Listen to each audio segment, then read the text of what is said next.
بسم اللہ الرحمن الرحیم۔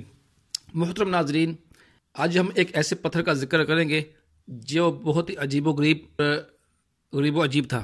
جی ہاں، یہ ایک ہاتھ لمبا اور ایک ہاتھ چوڑا چوکور پتھر تھا جو ہمیشہ حضرت موسیٰ علیہ السلام کے جھولے میں رہتا تھا۔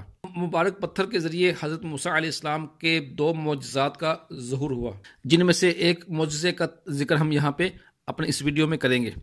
تو اس کا تفصیلی واقعہ سننے سے پہلے ہمارے چینل کو سبسکرائب کیجئے، بیل کے بٹن کو بھی دبا دیجئے تاکہ آپ کو ہمارے مزید معلوماتی ویڈیوز مل سکیں، اور اس ویڈیو کو لائک کرنا نہ بھولیے اور اپنے اچھے سے کمنٹ میں نیچے ڈال دیجئے تاکہ آپ کی حوصلہ افزائی ہمیں ملتی رہے۔ اس کا تفصیلی واقعہ کچھ یوں ہے کہ بنی اسرائیل کا یہ عام دستور تھا کہ وہ بالکل ننگے بدن ہو کر مجمع عام میں غسل کیا کرتے تھے، مگر حضرت موسیٰ علیہ السلام گو کہ اسی قوم کے ایک فرد تھے اور اسی ماحول میں پلے بڑے تھے، لیکن اللہ تعالیٰ نے ان کو نبوت اور رسالت کی عظمتوں سے سرفراز فرمایا تھا۔ اس لیے آپ کی عصمت نبوت بھلا اس حیاء سوز بے غیرتی کو کب گوارا کر سکتی تھی؟ آپ بنی اسرائیل کی اس بے حیائی سے انتہائی بیزار تھے، اس لیے آپ ہمیشہ یا تو اکیلے میں غسل کرتے یا تہبند پہن کر غسل فرمایا کرتے تھے۔ بنی اسرائیل نے جب یہ دیکھا کہ آپ کبھی بھی ننگے ہو کر غسل نہیں فرماتے تو ظالموں نے آپ پر بہتان لگایا کہ آپ کے بدن کے اندرونی حصے میں یا تو برس کا سفید داغ یا کوئی ایسا عیب ضرور ہے کہ جس کو چھپانے کے لیے یہ کبھی برہنہ یعنی ننگے ہو کر ہمارے سامنے نہیں نہاتے۔ اور ظالموں نے اس تہمت کا اس قدر اعلان اور چرچا کیا کہ ہر کوچہ و بازار میں اس کا پروپیگنڈا پھیل گیا۔ اس مکروہ اور کراہت والی تہمت کی سورش کا حضرت موسیٰ علیہ السلام کے قلب نازک پر بڑا صدمہ اور رنج گزرا اور آپ بڑی کوفت اور اذیت میں پڑ گئے۔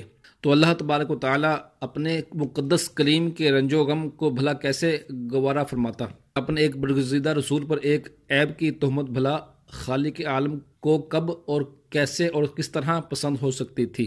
ارحم الراحمین نے آپ کی براعت اور بے عیبی ظاہر کر دینے کا ایک ایسا ذریعہ پیدا فرما دیا کہ دم زدن میں بنی اسرائیل کے تمام کنڈے اور ان کے شکوک و شبہات کے بادل چھٹ گئے، اور آپ کی براعت اور بے عیبی کا سورج آفتاب عالم تاب سے زیادہ روشن اور آشکار ہو گیا۔ اور وہ یوں ہوا کہ ایک دن ایک پہاڑوں کے دامنوں میں چھپے ہوئے ایک چشمے پر غسل کے لیے تشریف لے گئے۔ دیکھ کر کہ یہاں دور دور تک کسی انسان کا نام و نشان نہیں ہے، آپ اپنے تمام کپڑوں کو ایک پتھر پر رکھ کر اور بالکل برہنہ بدن ہو کر غسل فرمانے لگے۔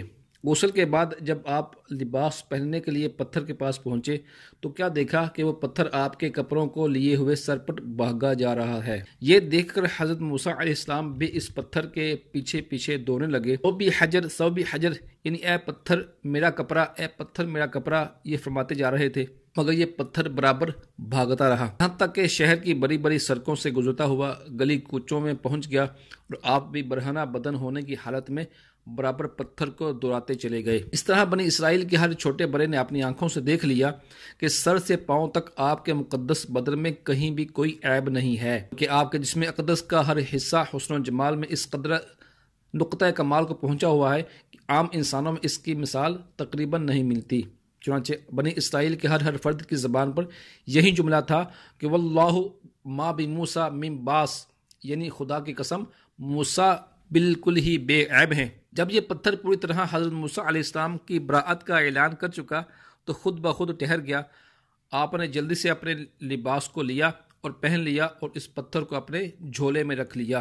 اللہ تعالیٰ نے اس واقعے کا ذکر قرآن پاک میں اس طرح بیان فرمایا ہے کہ یا ایھا الذین آمنوا لا تکونوا کالذین آذوا موسیٰ فبرأہ اللہ مما قالوا وکان عند اللہ وجیہا، یعنی اے ایمان والو، ان جیسے نہ ہونا جنہوں نے موسیٰ کو ستایا تو اللہ تعالیٰ نے اسے بری فرما دیا اس بات سے جو انہوں نے کہی، اور موسیٰ اللہ کے یہاں آبرو والا ہے۔ اللہ تبارک و تعالیٰ نے موسیٰ علیہ السلام کے خلاف پروپیگنڈا کرنے والوں کس قدر منہ توڑ جواب دیا اور ان کے حقیقت دکھا دی۔ اللہ تعالیٰ اپنے نیک بندوں اور اپنے برگزیدہ بندوں کو کبھی بھی رنج و تکلیف میں اور کبھی بھی ان کے دشمنوں کے رحم و کرم پر نہیں چھوڑتا۔ تو یہ تھی آج کی ہماری ویڈیو، بہت بہت شکریہ۔